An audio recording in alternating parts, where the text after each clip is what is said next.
Hello everybody, welcome to this Reading with Pictures, Teaching with Comics event.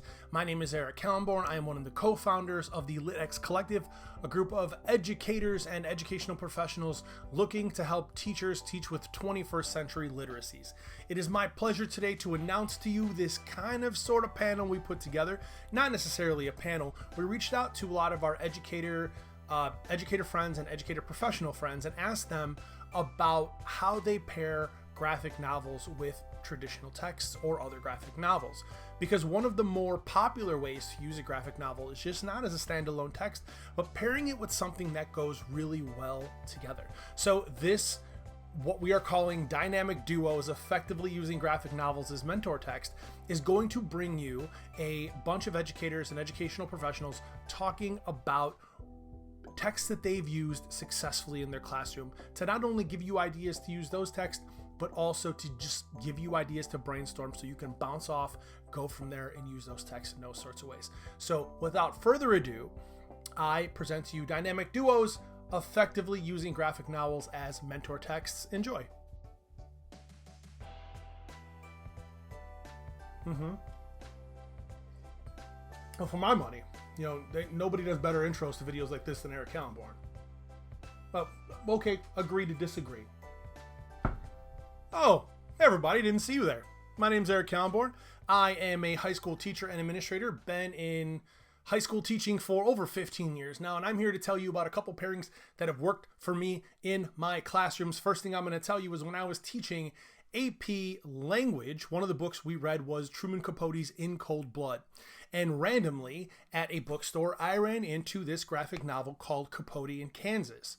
Capote in Kansas is a graphic novel that is about Truman Capote actually writing in cold blood. And Capote in Kansas was done by Andy Parks and Chris Samney. So what I had my seniors do was read the graphic novel. We read both. And then they wrote the characterization of who they thought this person, Truman Capote, was that was portrayed in Capote in Kansas. And then we did a comparative analysis of, was this the same voice that we think wrote the book In Cold Blood? It was a really interesting essay. It was a little bit conceptual and out there for the kids, but they appreciated me trying something new.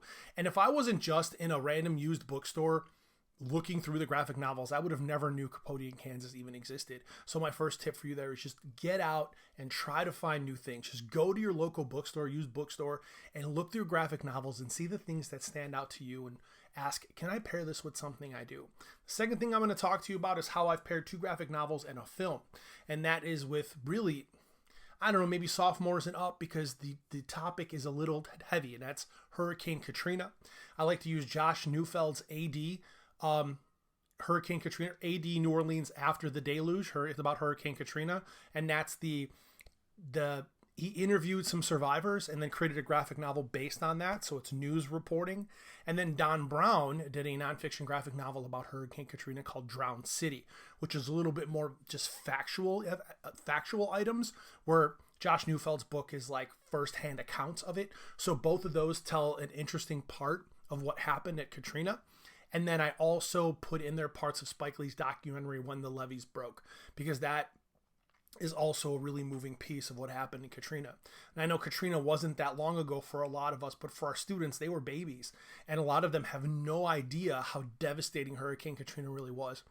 And just talking about it, like I almost get choked up talking about how intense things were back then, even as a, somebody just entering education at the time. I was just like floored by how crazy that situation was and the lack of response to it.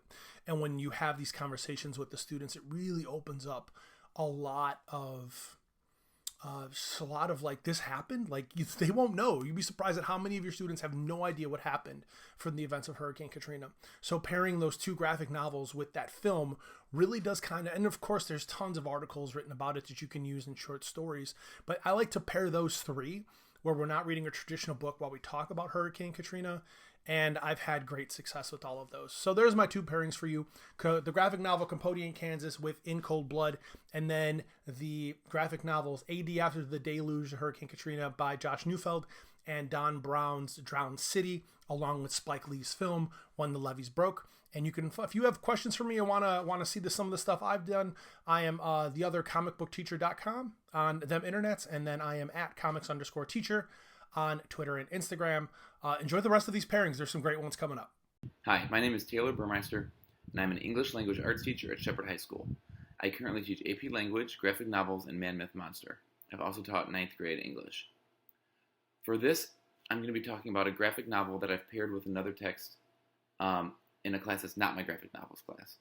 I might be cheating a little bit because the examples I'm going to be talking about are technically the same book, but I argue that since every version of the Odyssey is a translation, comparing Gareth Hines' graphic novel to another translation counts. So when I taught freshmen, we were supposed to read excerpts from the Fitzgerald translation of the Odyssey during a characterization unit. However, instead of reading only these excerpts from the textbook, we read Gareth Hines' Odyssey, which is a beautiful interpretation of the text, and it is helpful for students to visualize the many, many characters of Odysseus' journey. We would then compare specific sections of the Fitzgerald translation so we can examine Odysseus' journey and his characterization throughout the text. I am going to be amping this up to another level in my Man Myth Monster class this year, in a narrative unit. So we're going to be looking at how authors interpret the same work differently through their specific choices. We'll be comparing and contrasting Gareth Hines' Odyssey with Madeline Miller's Circe. We'll also include excerpts from Emily Wilson's translation of the Odyssey. She is the first female scholar to translate the Odyssey, and she makes some really cool choices, especially regarding the female characters, like Circe in this book. So by looking at these excerpts and the interpretations, we will study and examine how these authors make choices for clarity through their diction and choices, and how the same characters are presented differently in the same text. Specifically the characters who are referred to as monsters, like Circe, Polyphemus, and the Sirens. Hopefully, this will result in the seniors being able to take some of these choices and rewrite their own hero myth or monster myth from their own perspective, and hopefully they get something out of this exercise. I know my former freshmen have come up to me and told me how much they loved reading the Odyssey. All right, thank you. Hello, my name is Jill Gerber, and I'm a middle school English teacher from Salt Lake City, Utah. I'm here today to talk about the graphic novels that I pair with Refugee by Alan Gratz. This novel is part of a larger unit on human migration that I do paired with my humanities or my history colleague. So the students are learning about the history of human migration as well as studying human individual stories in my class. So we read Refugee, which is actually 3 different refugee experiences. One is from Nazi Germany, a second from Cuba, and a third from Syria. My students also will read a choice novel that is also an immigration or a refugee experience. The final assessment for this unit is to create their own graphic adaptation of one of the chapters or a key scene from their choice novel, with the goal being not only to critically think about the choices that they're making as a comic book creator, but also how do you connect with an audience and portray this human experience. The 2 mentor texts I use are Unwanted by Dawn Brown, which is a nonfiction, Stories of Syria. And then this amazing book, Illegal, which is the refugee story of a refugee from Ghana. I choose both of these comics because they have different styles, but also because they both involve a journey over the sea to Europe. One of the key things I do in this unit is pick out pages and have the students do a gallery walk where they're looking at the choices that the comic book creators make. So they're thinking about mood, they're thinking about panel layouts, and how do the creators create this gripping sense of dread on these ocean voyages, and how can I, as my own creator, bring out this story and use sequential art and this visual narrative to bring alive my character's immigration story. So I highly recommend using both of these books in any refugee project that you have. Hi, everybody. I'm Jason Nisavic, LitX colleague and teacher of high school social studies just south of Chicago. The current topics that I teach include psychology and AP psychology, but for a good number of years I taught U.S. government. Now, U.S. government includes a variety of readings that some students can find challenging, especially when we're addressing things like court cases and some of the founding documents of this country. A lot of modern students might have trouble accessing that arcane language. And a good portion of the class does include addressing a great reading, the Constitution. And so to help make it more accessible, I would often use Jonathan Hennessy's adaptation of the United States Constitution. So what this reading does is it uses lovely illustrations to break down the Constitution part by part and put it in historical context as it explains what that specific part does. So the way that I would use this in class is I would start with the preamble. We would class read the preamble together. If there were any doubts or confusion about how to read a graphic novel, I would dispel any sort of confusion there. And then I would, because I was lucky enough to have a class set of these, I would assign readings that were attached to the branches of government. And then I would usually have individual projects where they would dissect an amendment.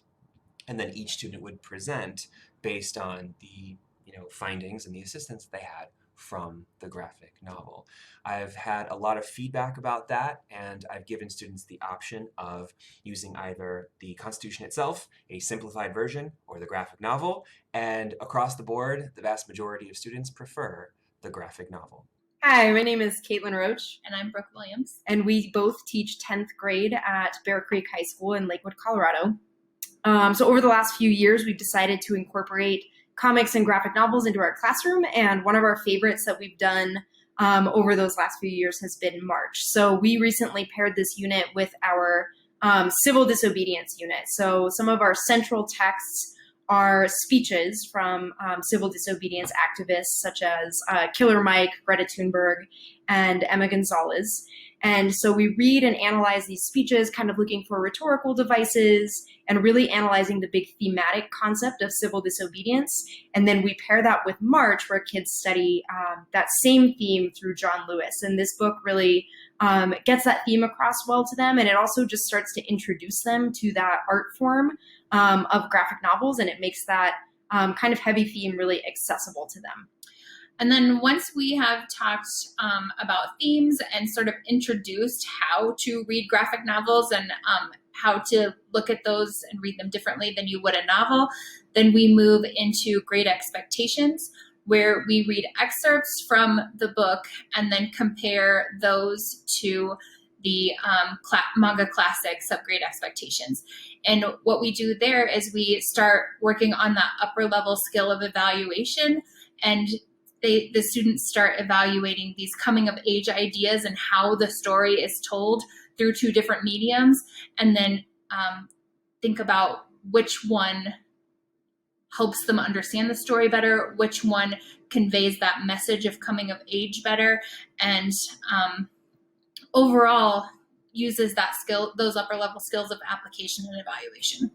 And in the end, really, both of these texts, every time we also use graphic novels in book clubs and just kind of scatter them throughout other lessons as well, because our students respond well to them. They're engaged and they help struggling readers access some difficult text like Great Expectations and just some heavier topics like civil disobedience. So they won't be leaving our classroom anytime soon. Go ahead. I was just going to say one more thing, that because it is so accessible to all levels of skill, that sometimes they think they're getting away with something by reading a graphic novel, but in reality they're kind of cultivating these upper level skills that they might have missed in a text that they felt disconnected with. Hey y'all, I'm Ronell Whitaker, and I am a curriculum director in the south suburbs of Chicago. I'm also a co-founder member of LitX, and I am the VP of community for Reading with Pictures. The parent I want to talk to you all about is Nubia Real One by L.L. McKinney and Robin Smith, and The Hate You Give by Angie Thomas. So I picked these two because they kind of struck me as being sister texts.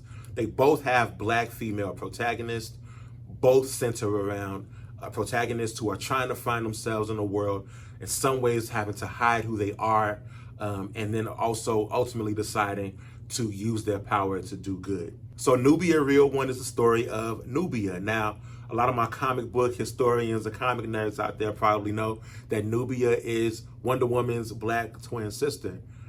This story, however, changes that up a little bit, finds a way to make Nubia a lot more well-rounded, and fleshes out the character so she's not just the black Wonder Woman, right? McKinney and Smith present us with a Nubia who is living with her two moms. She's trying to navigate going to a new high school. Yet again, she has friends, but she also has this undercurrent of this thing that's kind of bugging her, right? She knows she's different. She knows she's special. She knows she doesn't quite fit in this environment. And she's often told by her parents that she kind of has to hide who she is. Spoiler alert, she has superpowers. One day this gets drawn out of her when someone she cares about is in danger. And the very second that she uses those powers, she's treated as a monster. So Nubia has to navigate this terrain where she wants to do the right thing, but she's afraid that any move she makes will be taken as the wrong thing. The Hate U Give is very similar. Angie Thomas presents us with a female protagonist who has to, again, navigate this world where she feels like she's maybe not the same as everyone in her private school that she goes to, that is outside of her more urban neighborhood. She is often looked at as different, has to deal with microaggressions and navigating the world as a woman of color, until again, something terrible happens to someone she loves and cares about. And now she is forced to reckon with how does she make a difference in her own world and her community as well. Both of these texts do a really good job of talking about what it means to be active in your community and to what it can look like for students to actually engage in that kind of problem solving and that kind of thinking. I think a bonus text that I would probably throw in there would be a collection of Tupac's poems, The Rose That Grew From Concrete.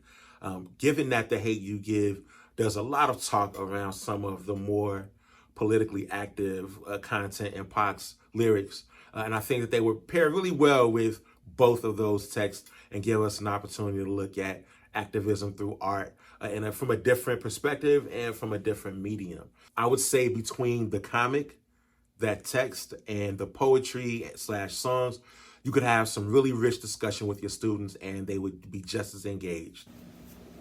Hi, my name is Meryl Jaffe. I am an independent educational consultant. I write curriculum for the New York City Department of Education for independent publishers and authors, and I am an author myself. My latest book is Worth 1,000 Words, which I co-wrote with Talia Hurwich, and it's about how to use and integrate graphic novels in your classroom to teach visual and verbal literacy. Today I'm here to talk to you about Nimona, written by Noelle Stevenson, published by HarperCollins in 2015. It was a National Book Award finalist. It was a best book recognized by Kirkus School Library Journal, Publishers Weekly, NPR. It was a New York Times bestseller and a New York Times notable book, among many other recognitions.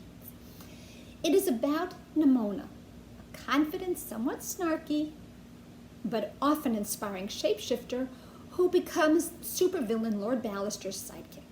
Lord Ballister's goal is to defame Sir Goldenloin, his nemesis, and expose the dastardly deeds of the institution of law enforcement and heroics. It's a wonderful journey and adventure where nothing is as it seems. Once you read Nimona, I would pair it with Joseph Campbell's Monomyth, if you're a high school teacher.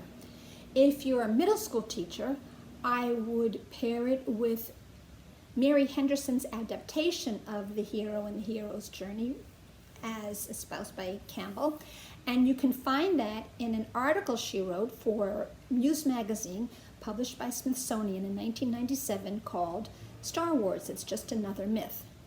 Or if you can't find that, she has a book also published in 1997 by Spectra Bantam Books, and it's called Star Wars, The Magic of Myth.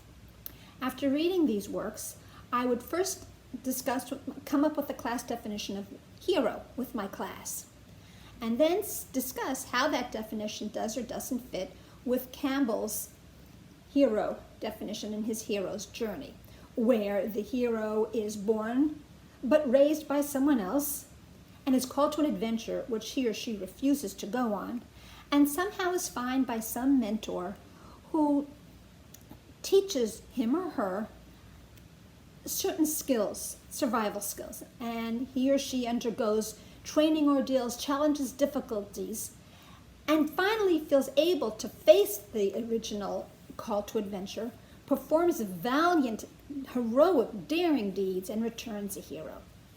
After discussing this, I would then have a jigsaw activity where I break my classroom into groups, where one group comes up with examples of biblical heroes, another of classical heroes, another of fictional heroes, another of historical heroes, and maybe another group of modern day heroes. Then I would meet back as a class where they share their heroes and see how well they fit into Campbell's heroes template. Finally, as a final discussion or a written assessment, I would have students discuss how Nimona does or does not fit into Campbell's mold. That's my time. Thank you very much. If you want to find out more, I have this lesson and many others on my website, meryljaffe.com, and Reading with Pictures has incredible resources as well. Thank you very much. Hi, my name is Michael Gianfrancesco, and I am a high school English teacher in North Providence, Rhode Island. I'm also one of the founding members of the LitX educational cohort. I wanted to talk to you really quickly about one of my favorite pairings that I've been using for a long, long time in my classes, pairing a graphic novel with a prose text. And the book I've chosen is Smile by Raina Telgemeier. I know this is one of the canonical texts of the graphic novel world. Now, just briefly, if you haven't read Smile, Smile's a story of Raina. It's a semi-autobiographical story about how she had an accident when she was a kid and knocked two of her teeth up into her gums, caused very serious damage to her teeth. And it took years of dental surgeries and treatments for her to get that repaired. And unfortunately, it happened to her during middle school. And, you know, middle school is hard enough to navigate the social waters of without having to worry about something, in your, on your face that you can't change. And she has these problems with her teeth and just to wear different headgear. And it's very painful. It's very difficult for her, on top of her trying to become a tween and a teenager as a middle school student. Throughout the course of the book, Raina learns how to accept what she cannot control, which is this problem with her teeth, and start to push back against friends that are not being very friend-like to her. They're being kind of mean and bullying her not just for her teeth, but how she dresses and the things that she likes. And, she has to learn how to kind of find her way to people that appreciate her for who she is, despite, not just the fact that she has this dental issue, but also just she wants to be who she is. And she needs people that will like her for that. For who she is and what she's really about. And that's what the book is about. Now, I have paired this successfully with 9th and 10th graders, and I think this would work for middle school as well, with Nathaniel Hawthorne's Scarlet Letter. Now, again, the Scarlet Letter is also about feeling ashamed for something that isn't something you can control. It's also about an oppressive social construct, where Hester Prynne is forced to wear that Scarlet A, which she feels ashamed about at first, but then she learns to not accept it necessarily, but she learns to have it have a different meaning to her and make her stronger, and to push past all of this this oppression, this religious community's oppression of her, and becomes somebody that is strong and confident, and in turn the community accepts her again as well. But that doesn't matter to her. What's important to her is that she's strong and confident for her daughter and for the people that she cares about. So much like Raina's character, there's this sense of identity where the main character grows into who they really are and pushes past the things that other people try to ridicule them for. As in addition, there's this sense of shame for no good reason, a shame that has been put on you by a dominating culture, and how they push past that and say, we're not going to accept that. I'm not going to feel ashamed. I'm just going to be who I am. I think these work very, very well together. I would start with Smile and move to Scarlet Letter. So I hope this helps, and I hope you get lots of other stuff out of this video. If you want to follow me on Twitter and get more information and more advice about comics in the classroom, @TryingTeacher on Twitter. Thank you. Adan Alvarado, high school English south side of Chicago. The two texts that I'm pairing together today will be the graphic novel Pride of Baghdad, which is written by Brian K. Vaughan and illustrated by Nico Henri Sean. And I'm pairing that with the Studio Ghibli film Grave of the Fireflies, which is written and directed by Isao Takahata. I'm choosing these two texts. I think often when we look at texts centering around war in the classroom, we either look at texts that provide this underdog narrative where somebody becomes this hero in the midst of war, or we look at these grandiose battles and we kind of, consciously or unconsciously glorify war. And if we're not doing that, we're taking a look at, texts that focus on the PTSD elements of war. I'm thinking of like Mrs. Dalloway from Virginia Woolf, or, Hemingway's Soldier's Home, or even more recently, Nico Walker's Cherry. What I think these two texts do is they provide a different vantage point by which to view war in the classroom. Pride of Baghdad is essentially the fictional telling of a true story. In 2003, during the bombings of Baghdad, some animals escaped from the Baghdad Zoo, and Brian K. Vaughan uses that situation to tell his story. And through these different, lions, these different pride of lions that are walking around the city now, he gives each of them their own unique perspective on what's happening. You get perspectives that range from, this is an occupying force, with terroristic tendencies, to this is a liberating force, to this is just more of the same from, a Western government. What it does is it does a really good job at establishing the fact that views on war are not monolithic, regardless of what country they're coming from. Everybody has a different perspective, and those perspectives are often, molded by not only geography, but personal lived experiences. So I really like that text and how it attempts to sort of provide that sort of nuanced take on one's view of war. Lastly, Grave of the Fireflies, really quickly, what that does really well is it removes the politics, removes the soldiers from war, and just focuses on those individuals who are indirectly affected. The story takes place in Japan during World War II. It takes place during bombings of Japan, and these citizens who are trying to survive in the midst of all this chaos and destruction. And it centers around a young boy who's trying to keep his young sister alive after losing his parents, after losing his home, after losing, the food security around him. How does he still manage to live? And why I like this story a lot is because what it does is it unequivocally says war is horrific. And I think that's a message that we need to definitely deliver in the classroom. Hi, I'm Deborah Benjamin from Emmitsburg High School in Emmitsburg, Iowa. I teach 9-12 English Language Arts and Reading. I teach a freshman reading intervention class, a graphic novel senior elective, senior, junior, and freshman English. So today I want to share with you one of the things that I use is when teaching my freshmen mythology. We usually do the Odyssey to teach them the hero's journey. I use Gareth Hines' The Odyssey. He also has done the Iliad, and he does a really excellent job of being true to the text, but also giving great visuals so that students can actually build some background knowledge. They can also see what is being said in the actual text. I paired this with excerpts either from the textbook or from online so that they still are being exposed to challenging pieces of literature. They're still being exposed to the epic poem, but they're able to work through it. We usually do close reading assignments where I have them maybe look at the vocabulary words, or I actually have them look at the concepts and try to figure out what is being said. What I love about Gareth's work, Mr. Hines' work, is that he color codes the gods.